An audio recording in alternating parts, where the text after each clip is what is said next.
से सेवा करे, अति प्रीति से सेवा करे।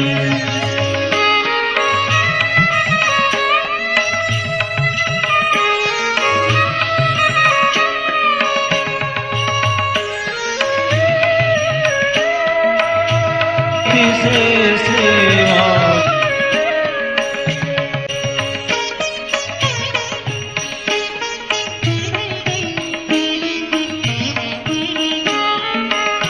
यदि मोक्ष की है कामना तो जीव नृप को जानिए, अति प्रीति से अनुचरण करिए, प्रीति से पहचानिए। जो भव्य जन संसार सागर पार होना चाहते, वे कर्म ईंधन दहन निज शुद्धात्मा को जावते। मोक्ष पथ में थाप निज को सेत कर, निज ध्यान धर, निज में ही नित्य विहार कर, पर द्रव्य में न विहार कर, पर द्रव्य में न विहार कर।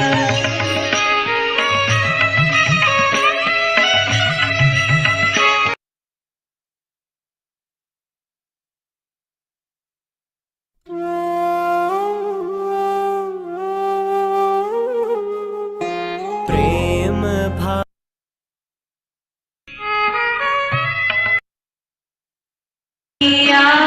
से चारे कर अर्थात जन श्रद्धा करे, अनुचरण उसका ही करे। आचार्य कुंद कुंद द्विसहस्राब्दी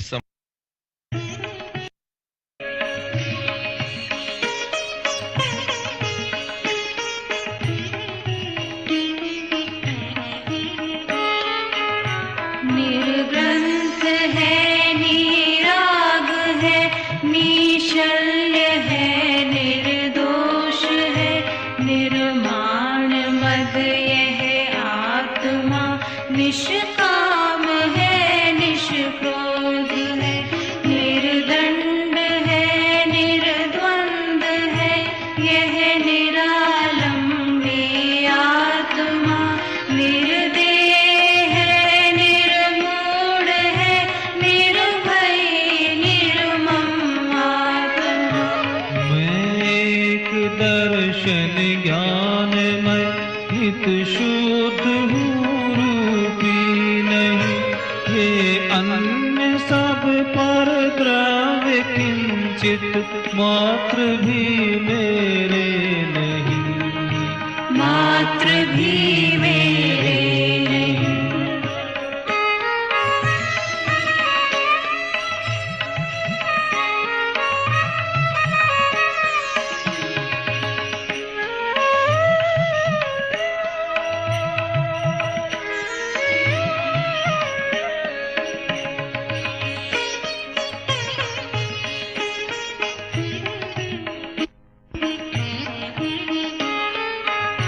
चैतन्य गुणमय आत्मा, अव्यक्त अरस अरूप है, जानो अलिंग ग्रहण इसे, यह अनिर्दिष्ट अशब्द है। जिस भांति प्रज्ञा छेनी से पर से विभक्त किया इसे, उस भांति प्रज्ञा छेनी से ही अरे ग्रहण करो इसे। जो जानता मैं शुद्ध हूँ, वह शुद्धता को प्राप्त हो, जो जानता अविशुद्ध, वह अविशुद्धता को प्राप्त हो, अविशुद्धता को प्राप्त हो।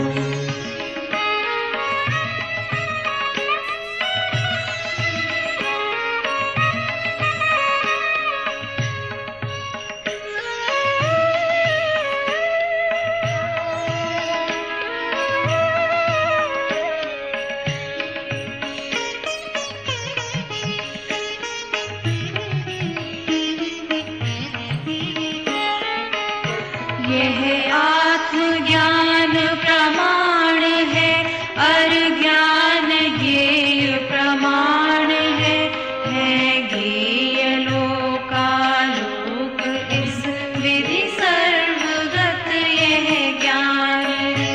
चारित्र दर्शन ज्ञान को सब साधु जन सेवे सदा, ये तीन ही है आत्मा बस कहे निश्चय नय सदा।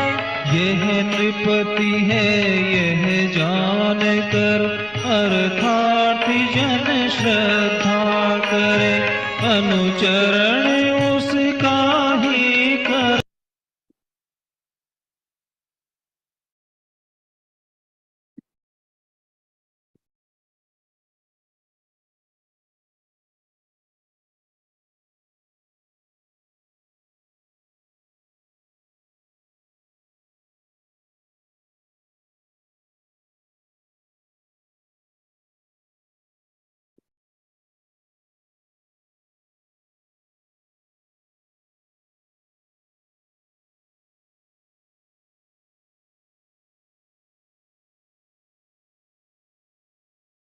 वंदितु सौ सिद्धे भुवमचल मणोवं गतिं पत्ते, गोच्छामि समय पाहुड निर्णमो सुध केवली भणिदम।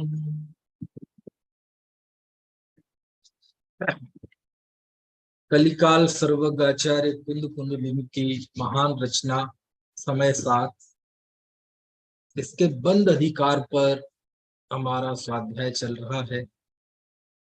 गाथा 249 नहीं 247 247 यहाँ तक हमारी बात हुई थी, जिसमें 246 तक है ना, जिसमें आचार्य ने बताया था कि बंध का कारण क्या है। निश्चय से विचार किया जाए तो मन वचन काय की प्रवृत्ति, कारमाण वर्गणाएं, इंद्रिय विषयों की प्रवृत्ति, शरीर की प्रवृत्ति, ये सारी चीजें बंध का कारण नहीं है।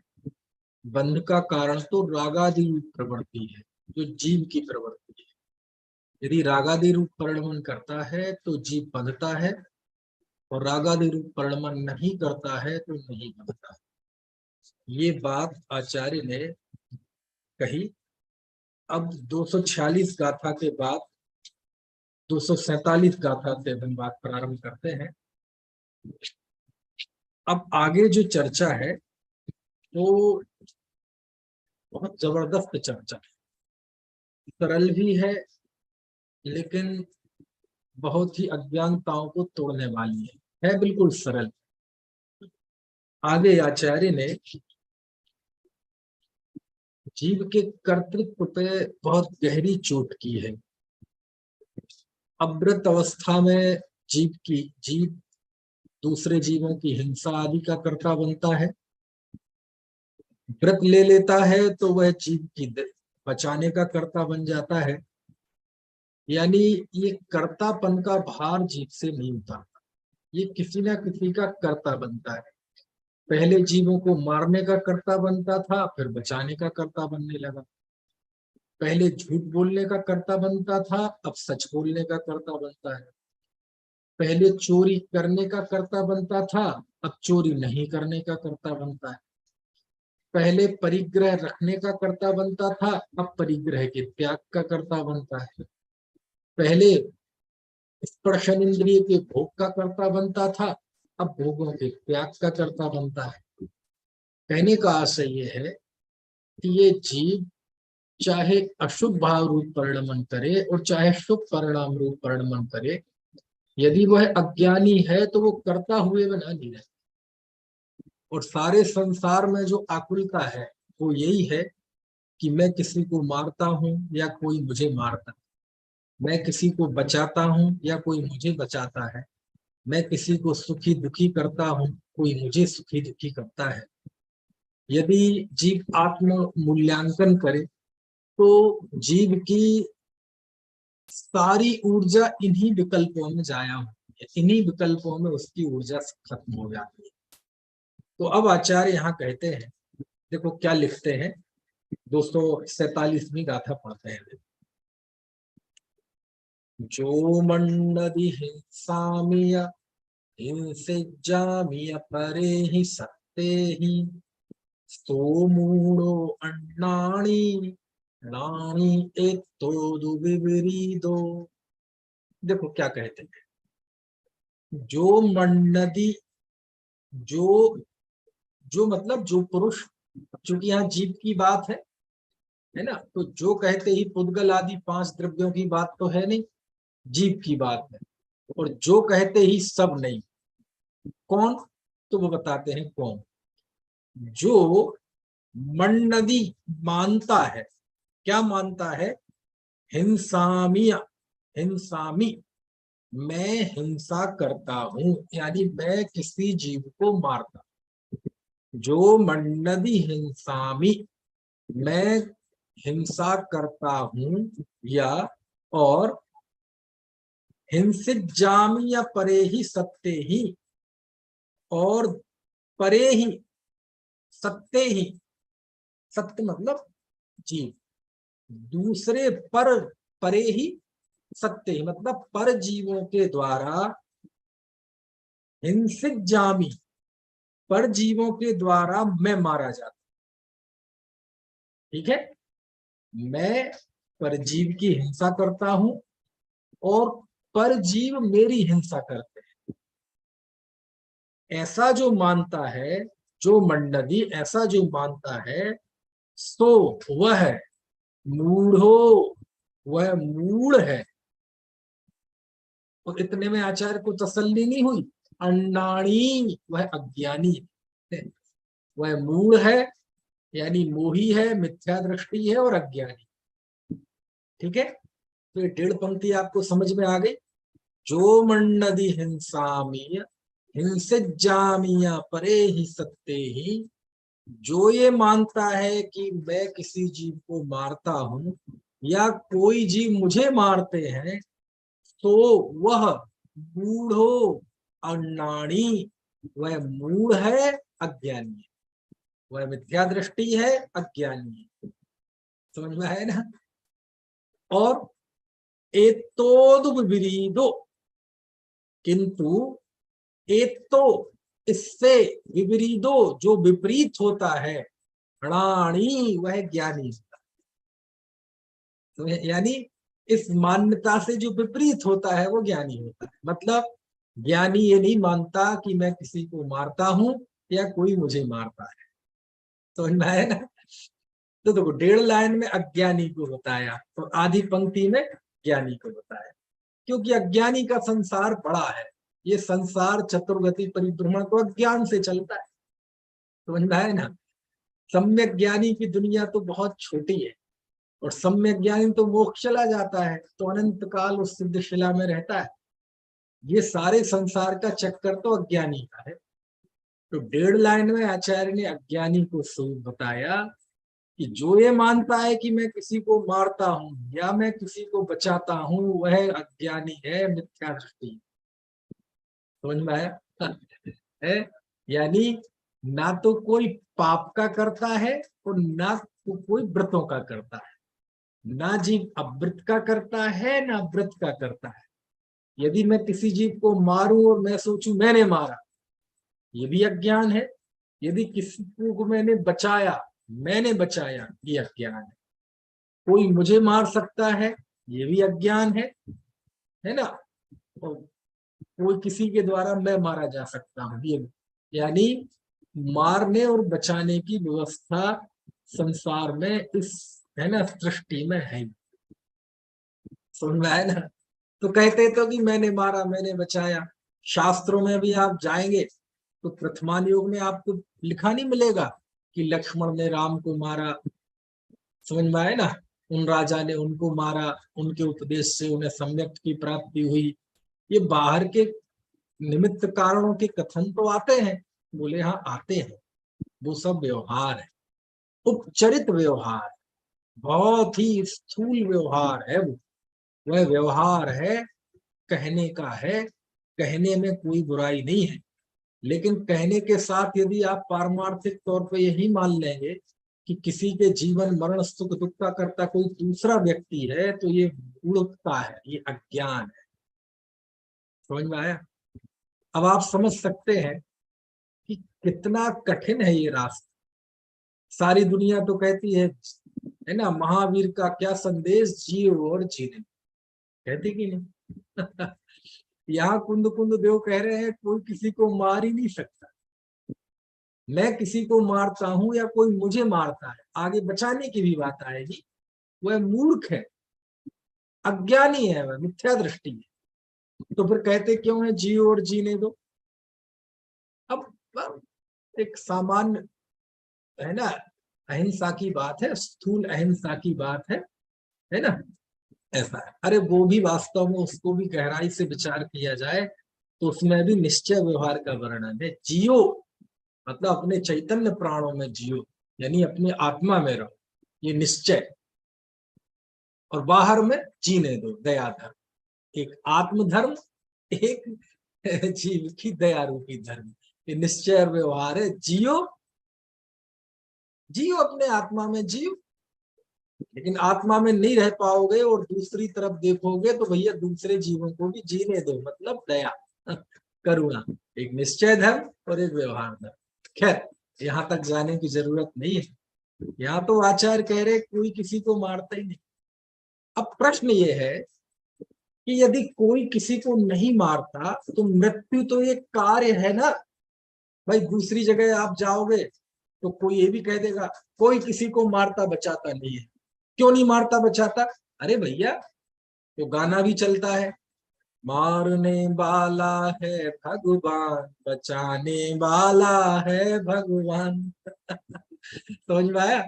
तो किसी की गाड़ी दूसरी तरफ न चली जाए, पता चले चूहे को घर में से निकालना था तो सांप अंदर घुसेड़ दिया, तो चूहा तो निकल गया, अब ये सांप आ गया, ये और खतरनाक है ना।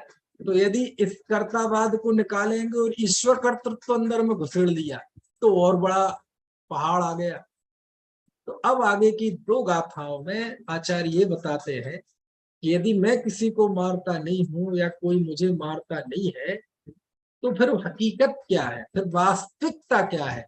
आखिर संसार में जो है ना मरण होता है, उस मरण का स्वरूप क्या है, मरण को कौन करता है? ठीक है, देखो जरा गाथा 248 गाथा 249 पढ़ते हैं।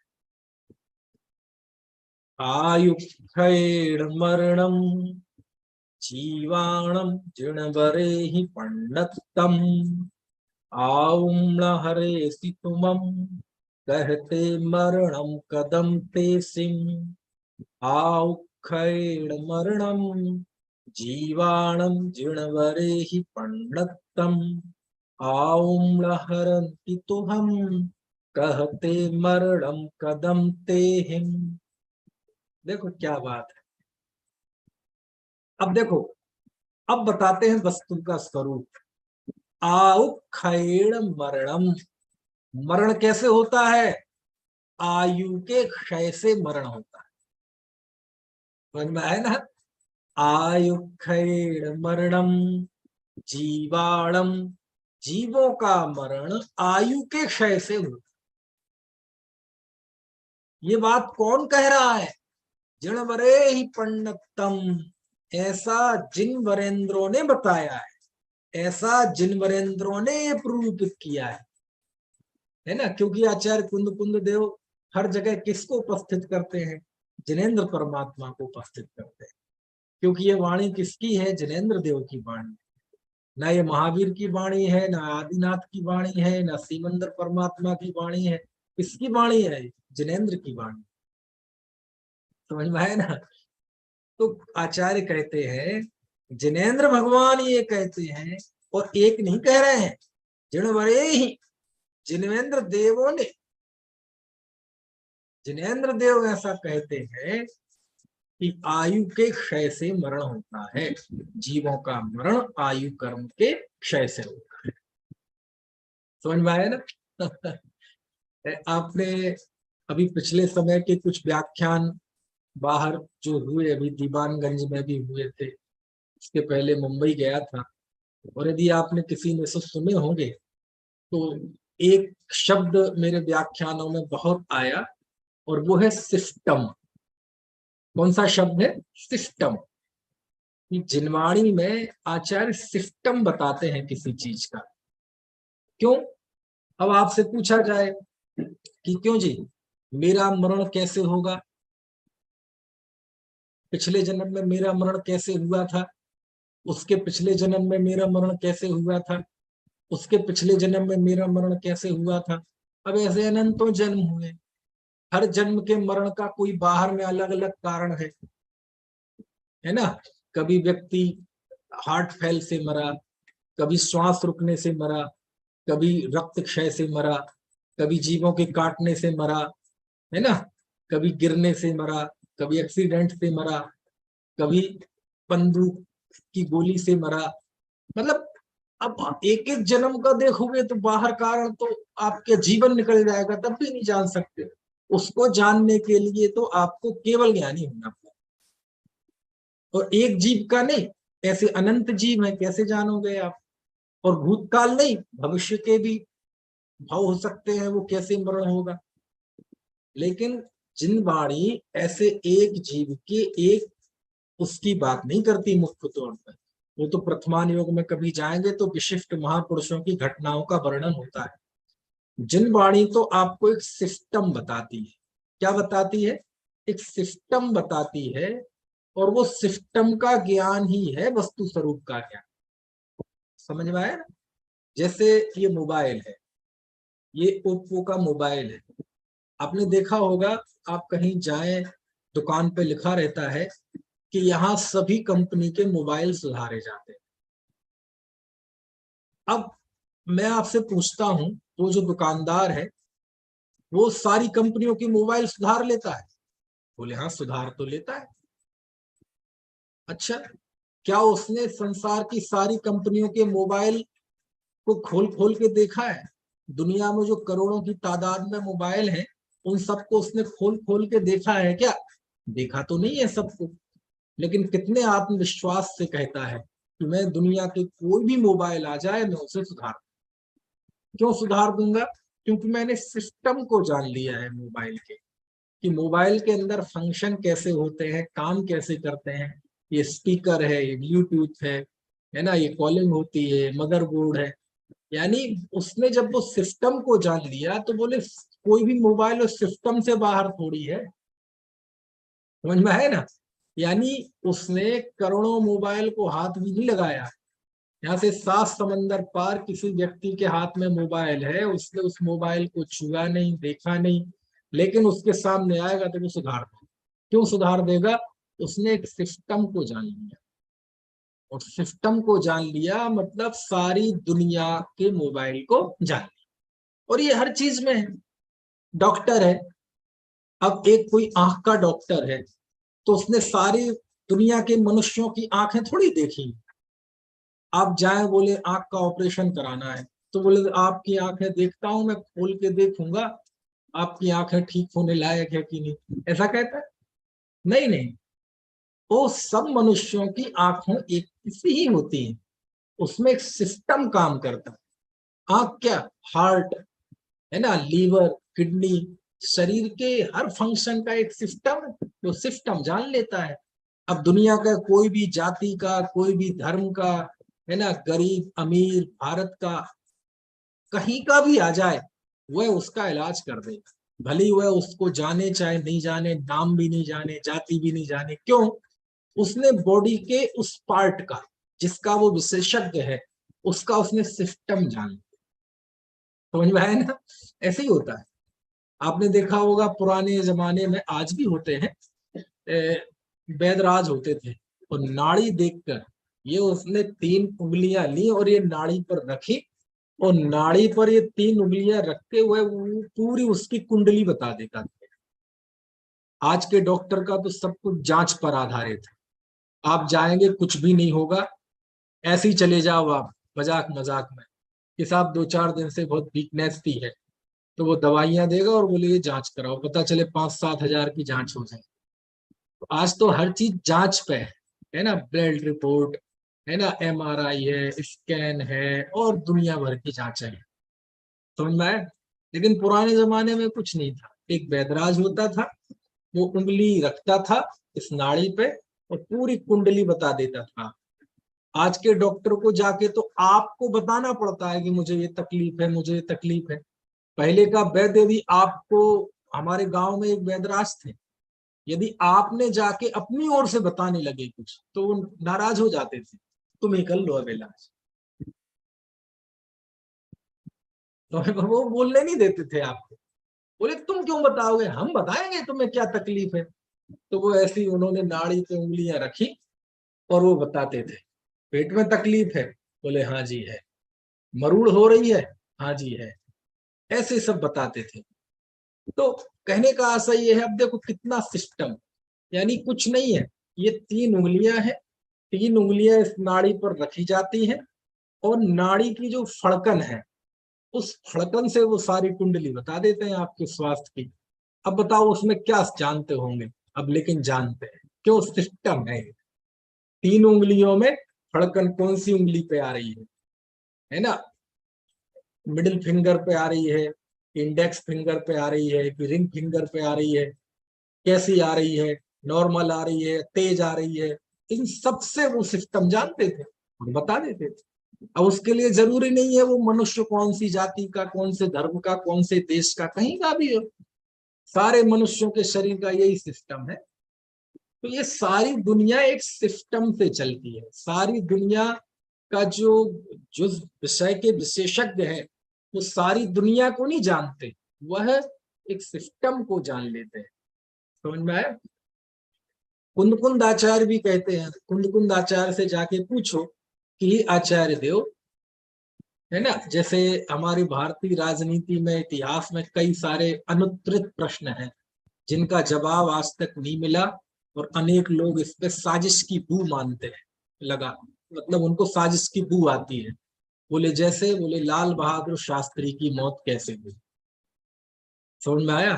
दुनिया में तो प्रसिद्ध है कि वो ताशकंद में उनकी हार्ट अटैक से मौत हुई, लेकिन अब लोग बताते हैं कि उस समय जब बॉडी आई, कुल मिला के उनकी सारी रिसर्च ये कहती है कि वो व्यक्ति हार्ट अटैक आ ही नहीं सकता उन्हें।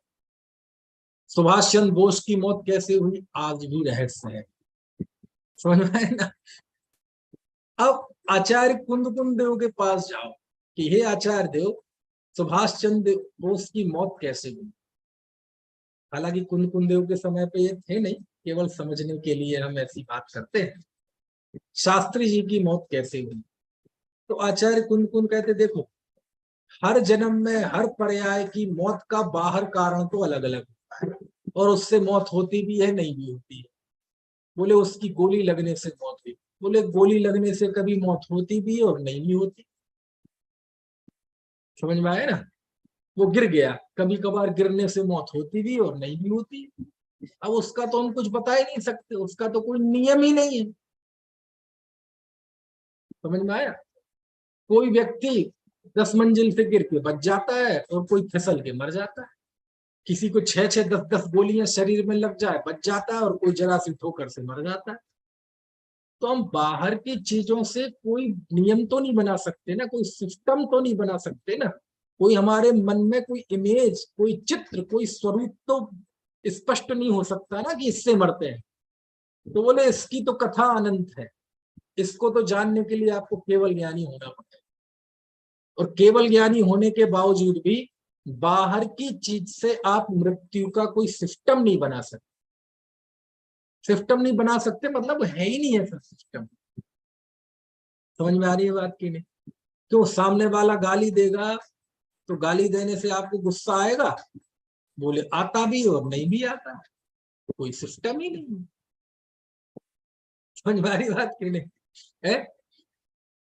तो कहने का आशय ये है कि कुंद देव के पास जब हम जाते हैं तो कुंद देव कहते हैं हम तुम्हें एक सिस्टम बता देते हैं। क्या सिस्टम है, सिस्टम ये है कि आयु कर्म का नाश होता है, क्षय होता है, तो जीव की मृत्यु होती ही है।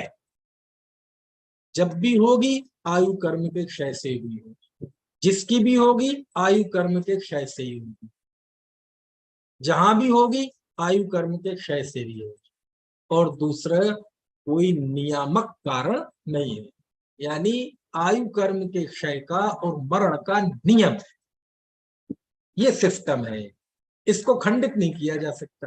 कभी ऐसा नहीं होगा कि साहब उसकी मृत्यु तो हो गई लेकिन आयु कर्म बचा था, ऐसा नहीं हो सकता। अथवा आयु कर्म का क्षय तो हो गया लेकिन मृत्यु नहीं हुई, ऐसा नहीं हो सकता। समझ में आया ना, ये एक सिस्टम है। कुंद कुंद देव कहते सिस्टम को जानो वस्तु के स्वरूप को, बाहर की चीजों के साथ तो कोई नियम बनता ही नहीं। समझ में आया, ट्रेन का एक्सीडेंट होता है, एक बोगी में 60 लोग हैं, 59 लोग मर जाते हैं और एक 6 महीने का बच्चा खिलखिलाता रहता है। अब क्या बाहर कैसे मरा? बोले एक्सीडेंट से मरा। बोले नहीं, तो कैसे? बोले हकीकत यह है कि उसके आयु कर्म का नाश हुआ। ऐसे समझ में आया ना। एक बार यहाँ क्या कहते हैं, अरे ये जबलपुर है ना, जबलपुर आप में से है तो नहीं कोई जबलपुर का? जबलपुर में भेड़ा घाट है, तो बहुत साल पहले भेड़ा घाट गए, तो वहां भेड़ा घाट में एक नीचे जाके नर्मदा नदी निकली है वहां से, तो संगमरमर के मार्बल के पहाड़ है, तो मार्बल के पहाड़ों के बीच से नदी निकल के आती है, नर्मदा नदी। तो वहां लोग बोटिंग के लिए जाते हैं और बहुत गहरी नदी है, वहां गहराई काफी है। तो वहां जब एक बार गए हम लोग घूमने, तो बोट में जो नाव होती थी, हर नाव का वो जो लड़का होता था, जो चलाने वाला, उसका मालिक, वो सारी चीजें बताता था। ये स्पॉट है, यहाँ इस फिल्म की शूटिंग हुई थी, यहाँ ये हुई थी, यहाँ ये हुई थी।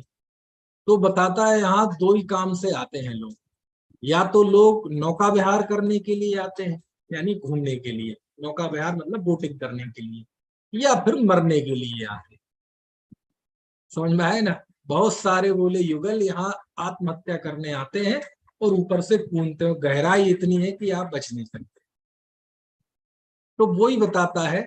लेकिन कई बार ऐसा होता है, बोले दोनों एक साथ कूदे और पता चले एक तो मर गया और एक मरा नहीं। अब दोनों ही संक्लेश परिणामों से कूदे, लेकिन एक मर जाता है, एक नहीं मरता। तो ऊपर से कूदने से मरते हैं कि नहीं? बोले अब क्या नियम बना दें, कोई मर जाता है कोई नहीं मरता। तो मतलब क्या है, जिसका आयु कर्म नाश हो जाता है वो मर जाता है, और जिसका नहीं होता नहीं मरता। समझ में आया?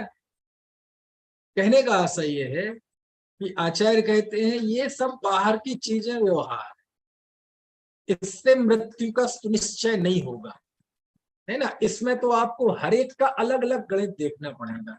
एक व्यक्ति गोली से मरा, दूसरा व्यक्ति अटैक से मरा। अब इसका तो कोई बोले पता ही नहीं, अब गोली से मर भी सकता है, नहीं भी मर सकता है, लेकिन मानो गोली से मरा तो आप एक बाहर के कारण के रूप में कह दें कि गोली से मरा।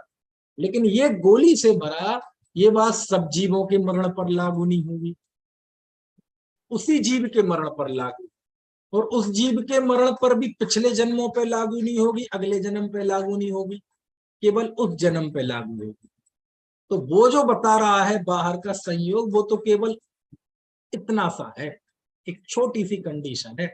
सब जीवों पर लागू नहीं होगी इसलिए सार्वभौमिक नहीं, उस जीव पर की भूत भविष्य में लागू नहीं होगी इसलिए सार्वकालिक नहीं। कुछ बात समझ में आ रही? तो कहते वो तो व्यवहार है, वो तो बस तत्क्षण का उस समय की एक कंडीशन है। बोले हम तुम्हें व्यवहार नहीं, हम तुम्हें परमार्थ बता देते हैं, हम तुम्हें इस जीव सिस्टम बता देते हैं। क्या सिस्टम है?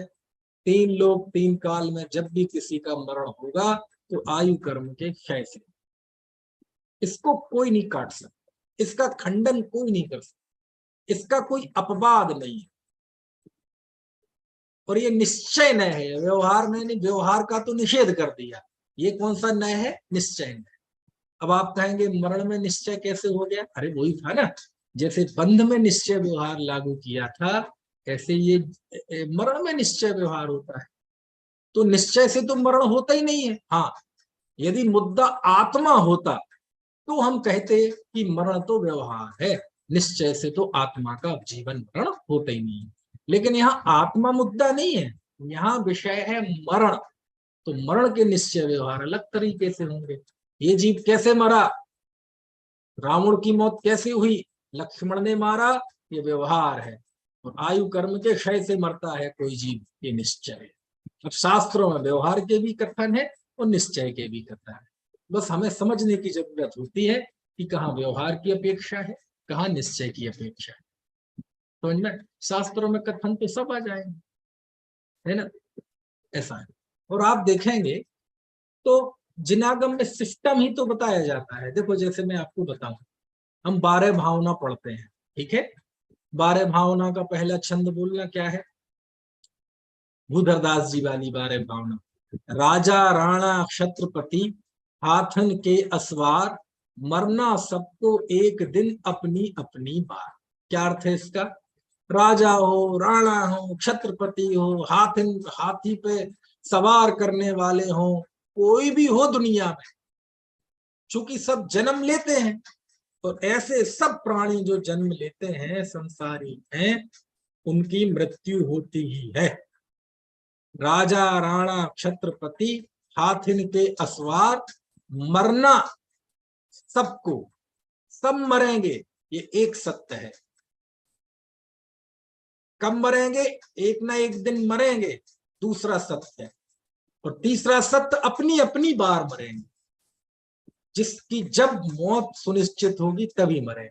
बोलो ये क्या बताया, सिस्टम ही तो बताया है ना।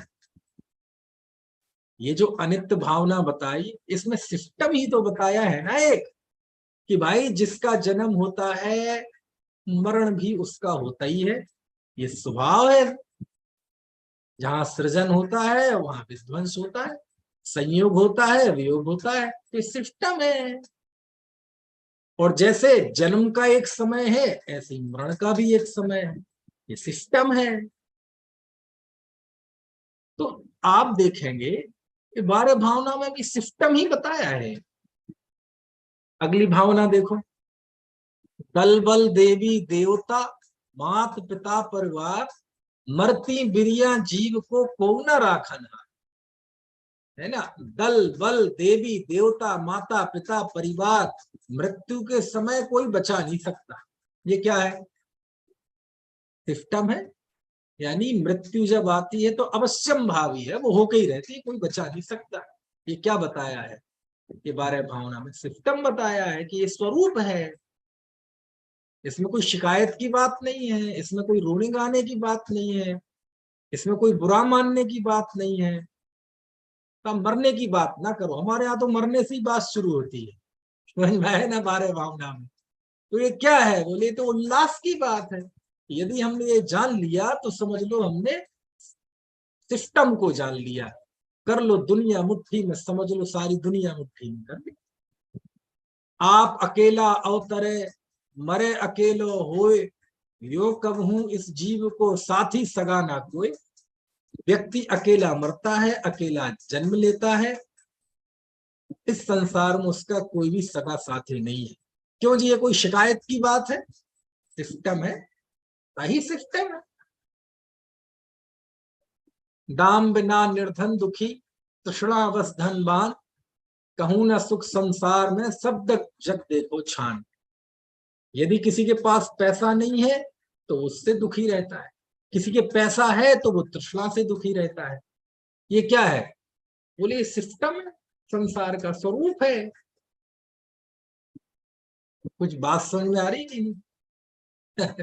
तो 12 भावनाओं में भी हम सिस्टम ही समझते हैं। 12 भावना मतलब स्वरूप, किसका स्वरूप, संसार का।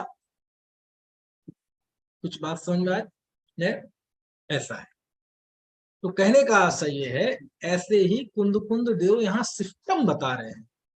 कर्ता कर्म अधिकार में भी सिस्टम बताया था, है ना, कि जीव जिस परिणाम से परिणमित होता है वह उसका करता है। जीव जीव भाव से परिणमित करता है, पुद्गल कर्म भाव से परिणमित करता है। दोनों में निमित्त नैमित्तिक संबंध है, कर्ता कर्म संबंध नहीं है। ये क्या है, सिस्टम है, ये स्वरूप है। कुछ बात समझ में आ रही थी? तो आचार्य ने सिस्टम बताया है, वस्तु स्वरूप बताया है ना। यहाँ भी कि बोले कैसे कैसे मरता है कोई जीव। बोले अब तुम एक जीव का पूछ रहे हो, फिर एक जीव का हम वर्तमान पर्याय का बता देंगे तो भूत का पूछोगे, भविष्य का पूछोगे। हम तुम्हें एक सिस्टम बता देते, फिर तुम्हें किसी का मुंह नहीं ताकना पड़े। क्या? बोले आयु कर्म के क्षय से मरण होता है। अब आपको मुंह नहीं ताकना पड़ेगा, किसी दुनिया भर के देवी देवताओं की शरण में नहीं जानी पड़ेगी, किसी के बहकावे में नहीं आएंगे। समझ में आया? नहीं तो लोग डरा देते हैं, मृत्यु का डर दिखा देंगे, है ना, कोई अपकार का डर दिखा देंगे, एक्सीडेंट का डर दिखा देंगे, और फिर वो डर से आपको जीत लेंगे, आपकी श्रद्धा से खेलेंगे, आपके इमोशंस से खेलेंगे, है ना, आपको अपने काबू में रखेंगे, आपके, है ना, भक्ति का, आपकी अंधभक्ति का आप फायदा उठाएंगे। तो कहते हैं नहीं नहीं, जिनेंद्र देव कहते हैं कोई तुम्हें मार ही नहीं सकता और कोई किसी को तुम मार नहीं सकते। क्यों? आपका मरण होगा तो भी आयु कर्म के क्षय से होगा, और सामने वाले का मरण होगा तो भी आयु कर्म के क्षय से। कोई किसी को मारता ही नहीं है। समझ में आया? आयु कर्म के नाश के पहले कोई मार नहीं सकता, इतनी निडरता, निर्भय। और ये ना हो, ये आत्मविश्वास ना हो तो कोई भी व्यक्ति छल लेता है। सारी दुनिया डर डर डर डर डर का व्यापार, डर का व्यापार, डर का व्यापार, है ना। तो देखो लिखते हैं आचार्य, आयु क्षयेण मरणम जीवाणम, आयु कर्म के क्षय से जीवों का मरण होता है। कौन कह रहा है ये बात? जड़मरे ही पंडितम, ऐसा जिनेंद्र देव ने बताया। अरे निश्चय व्यवहार ये दोनों ही जिनेंद्र देव ने ही बताया। हमें लगता है निश्चय तो बताया है जिनेंद्र देव ने, और व्यवहार तो जिनेंद्र देव ने नहीं बताया, ऐसा नहीं है। सारी प्रमाण नय की व्यवस्था, निश्चय व्यवहार सब जिनेंद्र देव प्रणीत है, सब सर्वज्ञ प्रणीत है। यद्यपि केवल ज्ञानी के ज्ञान में नए नहीं होते, लेकिन निरूपण में नए होते। समझ में आया? है? तो देखो अब मरण में भी निश्चय व्यवहार है। तो ठीक है, पहली पंक्ति समझ में आ गई आपको। आयु क्षयेण मरणम जीवाणम, जीवों का मरण आयु कर्म के क्षय से होता है। ऐसा कौन बताते हैं? जड़मरे ही पंडितम, ऐसा जिनेंद्र देव कहते हैं, है ना। और आयु चा मतलब और, आयु न हरसी, आयु न हरसी तुमम, जब तुम आयु को हरण नहीं कर सकते, किसी जीव की आयु का हरण कर सकता है जीव? नहीं कर सकते। कहते मरणम कदम तेसिम, तब ऐसी स्थिति में तुमने तेसिम उन जीवों का मरणम मरण किह कदम कैसे कर दिया? जब तुम उनको आयु दे ही नहीं सकते, हरण कर नहीं सकते, तो उनका मरण कैसे कर दिया? समझ में आए ना। जब आयु कर्म का हरण करना, किसी का आयु का नाश करना तुम्हारे हाथ में ही नहीं है, तो कैसे कह सकते हो कि मैंने उसे मार दिया? बोले नहीं। अब ऐसा लोक में निमित्त नैमित्तिक संबंध है कि किसी ने किसी को तलवार से मारा और मर गया, तो उसे भ्रम हो जाता है कि अरे उसके आयु कर्म का नाश होना था। यदि आयु कर्म का क्षय नहीं होता तो तलवारों के बीच में भी बचा रहता। और ऐसे बहुत सारे जीव हैं, बहुत सारे नहीं अनंतो जीव हैं, किसी तलवार से नहीं मरते। ये जो सूक्ष्म जीव होते हैं ना, ये किसी से मरते ही नहीं। आप ऐसे हाथ हिलाएंगे तो ये हाथ पार कर जाते हैं, आर पार निकल जाते हैं, मरते ही नहीं है। तो मरेंगे तो आयु का, अब एक श्वास में 18 बार जन्म लेने वाला, मरण करने वाला जो सूक्ष्म लब्ध अपर्याप्तक निगोदिया जीव है, किससे मरेगा? मरता। यद्यपि एक इंद्रिय का भी अकाल मरण कहा है आयु कर्म के उदीर्णा की अपेक्षा से, है ना, लेकिन आयु कर्म ही तो कारण हुआ ना उसमें, है ना। ठीक है। अब देखो 249 का, अभी कहा कि जब आयु कर्म का हरण नहीं कर सकते तो तुम दूसरे को कैसे मार सकते? अब आगे की गाथा में कहते हैं, जब आयु कर्म का नाश कोई नहीं कर सकता तो कोई तुम्हें कैसे मार सकता है। सिस्टम देखो, आयु खैड़ मरणम जीवाणम जिणवरे ही पंडितम। ये पंक्ति तो वही है जो ऊपर थी, नीचे भी लगभग वही है, बस थोड़ा एंगल चेंज कर दिया। ऊपर की पंक्ति में कहा था तुम कैसे मार सकते हो दूसरे को, यहां कह सकते दूसरा तुम्हें कैसे मार सकता है।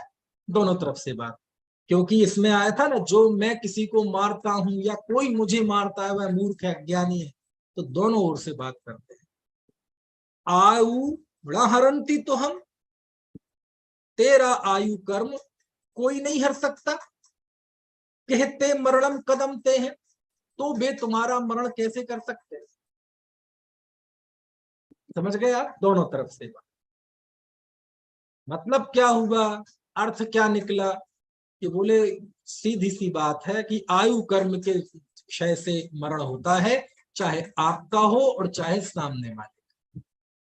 इसलिए मैं किसी को मारता हूं या कोई मुझे मारता है, ये अज्ञान, ये भ्रम निकाल दो, ये कर्तापन निकाल दो, ये भय निकाल दो। बस ये आचार्य ना करें, क्योंकि जब तक व्यक्ति मारने व बचाने में लगा रहेगा, कुछ भी हो उसे आत्मोपलब्धि नहीं होगी। क्यों, पहले मारने का कर्ता बनता था, अब बचाने का करता है। पहले मारने में सारी ऊर्जा लगती थी, अब बचाने में ऊर्जा लगती है ना। यहाँ आकर आचार्य कहते हैं कि दोनों स्थिति में जीव अज्ञानी है, न वह किसी को मार, अभी तो हम मारने की बात है, आगे की गाथाओं में आएगी बात। ठीक है, चलो इसके हिंदी पद्यानुवाद पढ़ लेते हैं, वो भी बहुत अच्छा लगेगा। और अभी 12 भावना कुंद कुंद शतक हम सुन रहे थे ना, कुंद कुंद शतक में भी बड़ा मधुर लगता है ये गाथाएं सुनना। देखो तीनों ही गाथाओं का पढ़ लेते हैं जो आज पढ़ी।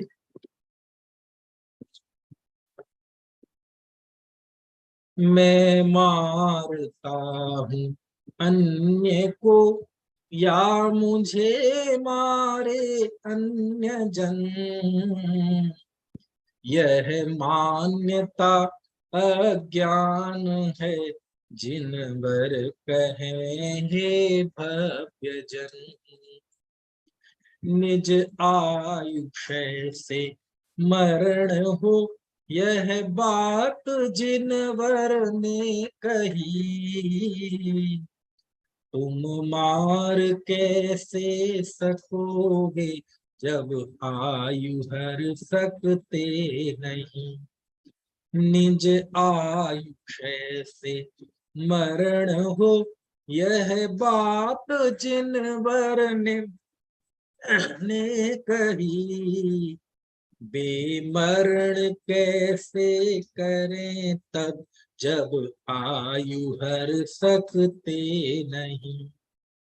ठीक है, अब आगे की 3 गाथाओं में जो बात मरण पे लागू की है वो ही बात जीवन पे लागू की है। ठीक है, चलो ये हिंदी की तीनों पढ़ लेते हैं, पहले प्राकृत की पढ़ ले, फिर इन तीनों का हिंदी भी पढ़ लेंगे। जो 250 51 52, जो मंडदि जीवे मिय जीविज्जामिय परे ही सत्ते ही, सो मूढ़ो अंडाणी राणी एतो दुविविरीदो, आउदयेण जीवदि जीवो एवं भणन्ति सवह्नु, आउम चणते सितुमं कहम तये जीविदम कदम ते सिम, आउदयेण जीवदि जीवो एवं भणन्ति सवह्नु, आउ चणादिन्ति तुहम कहम लुते जीविदम कदम ते हिम। हिंदी, मैं हूँ बचाता अन्य को, मुझको बचावे अन्य जन, यह मान्यता अज्ञान है जिन वर कहें हे भव्य जन। सब आयु से जीवित रहे, आहा यह बात जिनवर ने कही,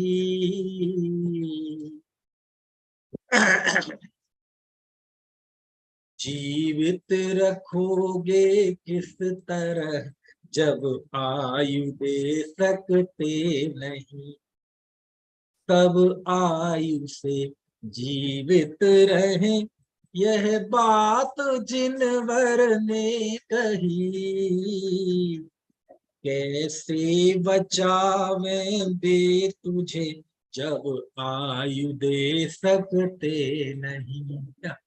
वही बात है, वहां जीवन की बात थी या मरण की बात है। वहां बताया था आयु के कर्म के क्षय से मरण होता है, यहाँ कहते हैं आयु के उदय से जीवन होता है। वहां कहा था आयु कर्म के क्षय से मरण होता है, ये जिनवरेंद्रों ने कहा है, वर्णी दो जिनवरे। यहाँ उसी बात को कह रहे हैं, भणंती सब पंडित, सर्वज्ञ ऐसा कहते हैं, एक ही बात है ना। कुल मिला के इन गाथाओं से क्या निष्कर्ष निकला? इन गाथाओं से निष्कर्ष ये निकला कि कोई जीव किसी को मारता नहीं है, कोई जीव किसी को बचाता नहीं है, मैं भी किसी को मारता नहीं हूं, मैं भी किसी को बचाता नहीं हूं, और सारी दुनिया मिलकर भी मुझे मार नहीं सकती, और सारी दुनिया मिलकर भी मुझे बचा नहीं। समझ में आया ना? ये है बंध अधिकार। यानी बंध की प्रक्रिया बताने के बाद आचार्य बात कहाँ ले गए कि भैया बाहर में ये जो तुम देख रहे हो ना, इसने ये किया, इसने ये किया, आचार्य कहते ये सब खामा खा की बात है। बोले संसार में एक कंप्यूटर फिट है और वो एक सिस्टम काम कर रहा है हर एक जीव के साथ। समझ में आया? बोले ये जीवन और मरण ये बाकायदा एक सिस्टम है, और जीवन और मरण में आयु कर्म मुक्त है। आयु कर्म के उदय का नाम ही जीवन है, और आयु कर्म के क्षय का नाम ही मरण। समझ में आया? ऐसा बहुत अच्छी है बात। ठीक है, तो ये मतलब अब सोचो आप कोई जैन धर्म के नाम पे कोई ये बात मानता है क्या कि कोई किसी को मारता बचाता नहीं? हमने जैन धर्म की केवल ये इमेज बना दी है दुनिया में कि बस दया करो, जीवों की करुणा पालो, वो तो है ही, उसका कोई निषेध नहीं है। लेकिन आचार्य कहते पहले ये तो बताओ, तुम किसी को मार सकते हो, तुम बचा सकते हो क्या? लेकिन एक बात बस यहाँ बहुत बहुत गंभीरता से ध्यान देने लायक है कि बात पहुंचनी कहाँ है। ये बात कोई कर्तावादी भी कहता है कि हुई है वही जो राम रची राखा, कोई किसी को मारता बचाता नहीं है, सब भगवान के हाथ में। ऐसे ही वहां भगवान के मत्थे मड़ के वह व्यक्ति निश्चिंत हो गया है, यहाँ कोई व्यक्ति कर्म के मत्थे मड़ के निश्चिंत हो गया। इस भूमिका तक दोनों एक है। समझना, मैं बहुत बहुत मार्मिक बात कह रहा हूं, बस पकड़ने की कोशिश करना क्या कह रहा हूं मैं। एक व्यक्ति ये कहता है, हाँ हम तो मानते हैं कोई किसी को मारता बचाता नहीं है ना, हुई है वही जो राम रची राखा। तो एक व्यक्ति ने अब जीवन मरण सबको भगवान के हाथ में छोड़ दिया, और हमने कर्म के हाथ में छोड़ दिया, तो दोनों ही निश्चिंत हो गए। लेकिन ध्यान रखना, समय सार में ये निश्चिंतता, समय सार में ये जो शांति मिली, निर्भयता मिली, ये ध्येय नहीं है कुंद देवता। ये तो किसी मिथ्या दृष्टि को भी हो सकता है, ये तो गृहीत मिथ्या दृष्टि, कर्तावादी जो जैन धर्म में पैदा भी ना हुआ हो, ऐसे जीव को भी हो सकती है। इसने कर्म के भरोसे छोड़ दिया, उसने भगवान के भरोसे छोड़ दिया, निश्चिंत दोनों हो गए। तो ये जो कषाय की मंदता वाली निश्चिंतता है कि मैं किसी को मारता नहीं हूं, मैं किसी को बचाता नहीं हूं, सब कर्म के उदय के अधीन है। दूसरी जगह हम यहाँ कह रहे सब विधि के अधीन, वो भी कह रहे सब विधि के अधीन है। वहां विधि का अर्थ होता है भगवान, और हमारे यहाँ विधि का अर्थ होता है कर्म। हमारे यहाँ कर्म विधाता है, वहां भगवान विधाता है। तो है ना? तो ऐसा कह के दोनों निश्चिंत हो गए, तो कषाय की मंदता तो दोनों के हो गए। इस भूमि पर तो दोनों एक हैं, लेकिन समय सार इसका नाम नहीं है। ध्यान रखें, कई बार ऐसा होता है कि ये गाथाएं हम पढ़ते हैं, हाँ कोई किसी को मार नहीं सकता, कोई किसी को बचा नहीं सकता, कोई किसी को मार नहीं सकता, कोई किसी को बचा नहीं सकता, हो गया बंद अधिकार पूरा। हमें लगता है कि हम समय सार पढ़ रहे हैं, लेकिन इतना यदि यहां आकर रुक गए तो भी हमने समय सार नहीं पढ़ा। क्यों? मैं बार बार क्यों याद करता हूं समय सार की 5वीं गाथा को? जब आचार्य ने यह कहा था कि मैं आत्मा दिखाऊंगा और तुम भी आत्मा ही देखना, यही कहा था ना, तम एयत वहतम दाये हम अपड़ो सभी वेड़ जदि दाये ज प्रमाणम चुक्के ज छलम राघेतम, यही कहा था ना आचार्य ने। तो मैं क्यों कहता हूं बार बार कि समय सार की कोई भी गाथा, कोई भी प्रकरण, कोई भी अधिकार, कोई भी पंक्ति, कोई भी पद, कोई भी अक्षर, कॉमा, फुल स्टॉप, कुछ भी पढ़ो, कुंद कुंद देव के उस संकल्प को नहीं भूलना चाहिए कि उन्हें आत्मा दिखाना। यदि उस प्रकरण से उसमें आत्मा दिखे तो समझ लेना कि हम सही दिशा में। प्रश्न ये है कि कोई किसी को मारता बचाता नहीं है, सब आयु कर्म के क्षय से होता है या उदय से होता है, ऐसा कौन जीव कह रहा है? ऐसा कौन जीव जो ये माने कि मैं भगवान आत्मा हूं, मैं ज्ञाता हूं, मैं करता नहीं हूं, जीवन मरण सब कर्म के उदय के अधीन है? ऐसा आत्म केंद्रित होकर जब ये है ना समझ विकसित होती है, आचार्य उसकी बात कर रहे हैं। अन्यथा बाकी तो गृहीत मिथ्या दृष्टि को भी हो सकती है। मंद कषाय, कषाय की मंदता, ये तो और भी जगह आप दुनिया में जाओ, चैनल खोलो तो 50 चैनल, 50 चैनल आते हैं गुरु धर्मात्माओं के लोक में, तो बहुत अच्छे से बता देंगे कि सबका सुख दुख जीवन मरण ऊपर वाले की इच्छा से होता है, तुम्हारे हाथ में कुछ नहीं है। ये तो बहुत अच्छे से बता देगी दुनिया, और वो भी उनको भी सुख शांति सी मिल जाती है थोड़ी मंद कषाय की, और ये पढ़कर हमें भी वही मंद कषाय मिली। तो ये समय सार का फल नहीं है। यहां तक तो जीवन अनंतों बार आ जाता है, इसके लिए तो जैन धर्म में भी आने की जरूरत नहीं। ये उस जीव की बात चल रही है जो आत्मिक सुख ले रहा है, जो अकर्ता स्वभाव का आनंद लेता है ना। ऐसा अकर्ता स्वभाव का ज्ञायक भगवान आत्मा का अनुभव करने वाला, वो जैसा अकर्तृत्व भाव को वेदन करता है, उस जीव की बात है। समझ में आया? इसलिए जीवन मरण सब आयु कर्म के क्षय से होता है। अकेली इतना नहीं, मुझ में जीवन मरण नहीं होता, मैं जन्म और मरण करने वाला तत्व नहीं हूं, मैं अजर अमर शाश्वत ज्ञाता तत्व हूं, ऐसा जानने वाला ये जानता है। ये शांति है, ये आनंद है। वो जो आनंद आया, आयु कर्म के क्षय से मरण होता है, आयु कर्म के उदय से जीवन होता है, इस चिंतन से जो आनंद मिला, वो आनंद नहीं है, वो कषाय की मंदता है। क्योंकि वो आनंद तो कर्तावादियों को भी मिल सकता है। इस बात को समझकर जिसने अपनी ऊर्जा अपने आत्मानुभव में लगा दी, तो आत्मानुभव से जो आत्मिक सुख मिला, वो निर्भयता, वो निश्चिंतता, वो बेफिक्री, वो यहाँ अभीष्ट है, वो समय सार का फल है। समझ में आया ना? मैंने कई बार देखा है कि कोई व्यक्ति इन गाथाओं पे तो कई कई कई घंटे प्रवचन करे, लेकिन उसमें आत्मा ना आए। तो बाकी ये बातें तो दूसरे धर्म वाले भी बहुत अच्छे से बता सकते हैं कि जीवन मरण, किसी का मान अपमान सब अपने, है ना, अपने हाथ में नहीं है, सब अपने भाग्य से, प्रारब्ध से होता है, भगवान करता है। ये नहीं है। समझ में आया नहीं? ये कषाय की मंदता वाला नहीं, आत्मिक सुख आया। जीवन मरण ये कर्म के उदय से होता है, लेकिन ये भी पता है कि नहीं कि मेरा जीवन क्या है, और जो मेरा वास्तविक जीवन है उसमें कोई जीवन मरण नहीं। राग से बंधन होता है, जहां राग नहीं है वहां बंधन भी नहीं है।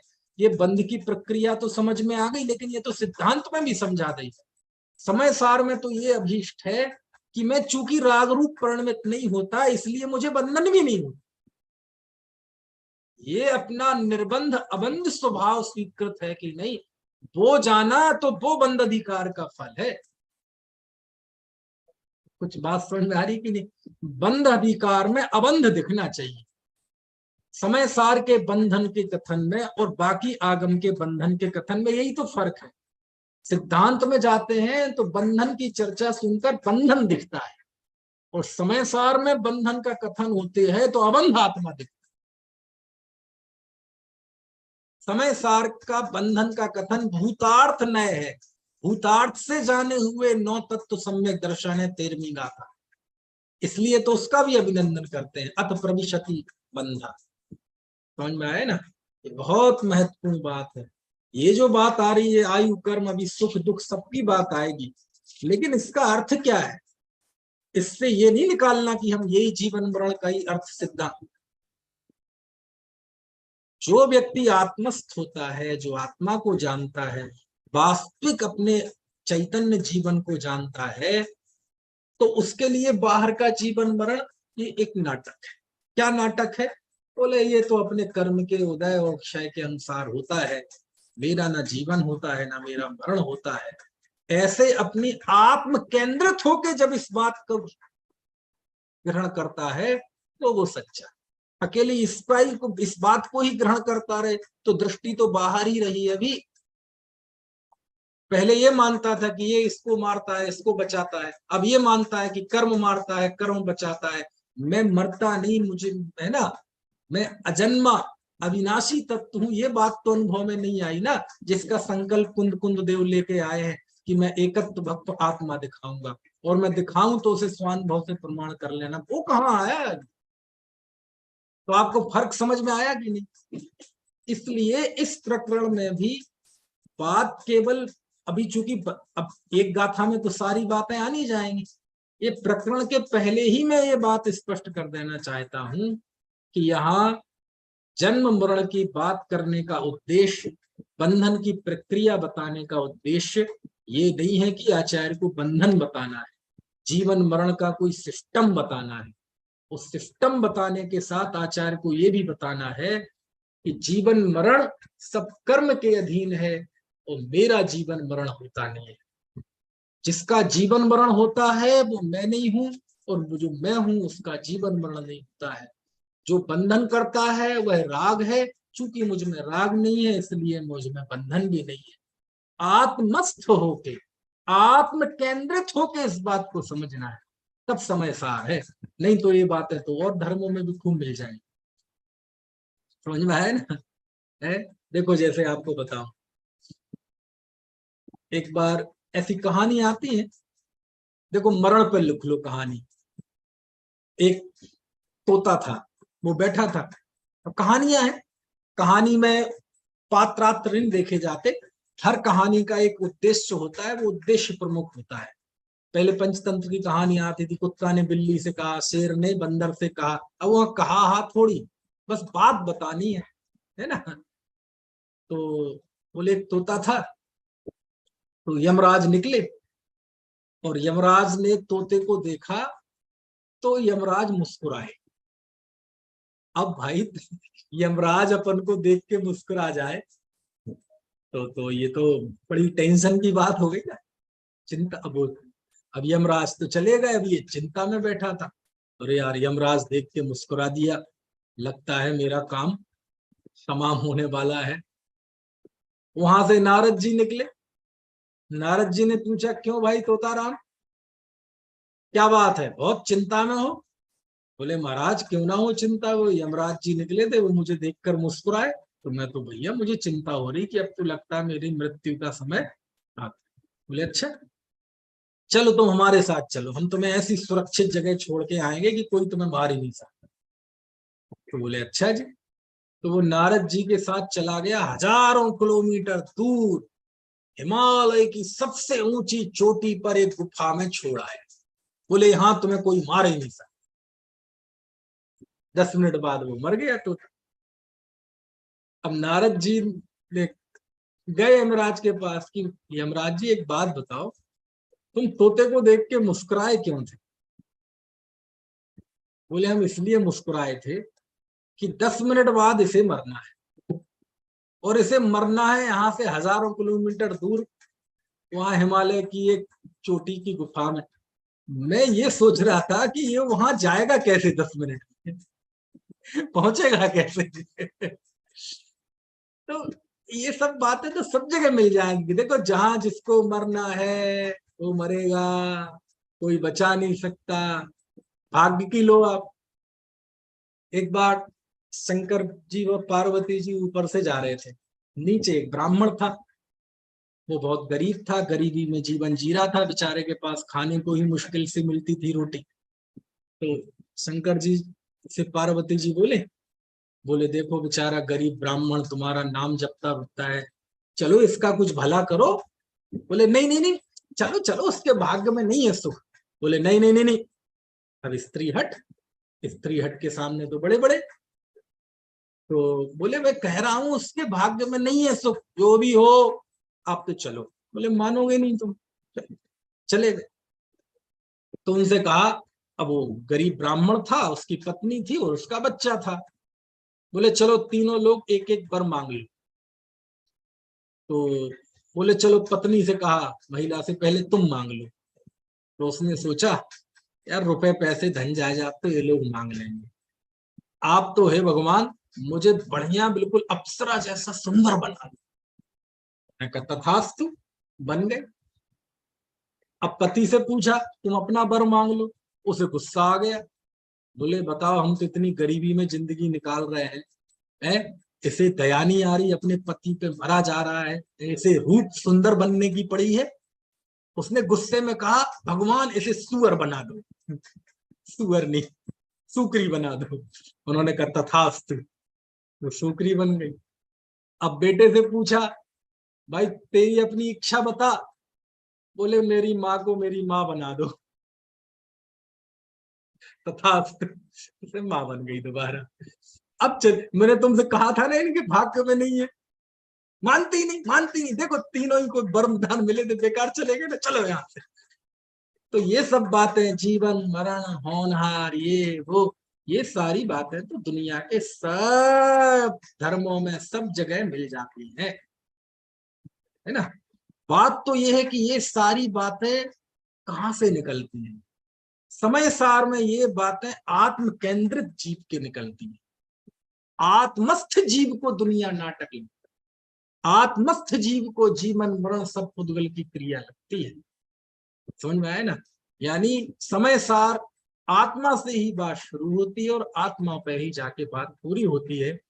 इसके पहले कहीं भी अटक गए तो हो सकता है हम समय सार की गाथा पढ़ रहे हों, उसी पर व्याख्यान सुन रहे हो सकता है उसी पे मैं व्याख्यान कर रहा हूं, लेकिन यदि वह आत्मा तक नहीं जाती बात तो समझ लेना वो व्याख्यान वो समय सार हम नहीं पढ़ रहे, है ना। चलो समय हो गया, की बात बाद में। किसी को कोई प्रश्न हो तो पूछ लीजिए।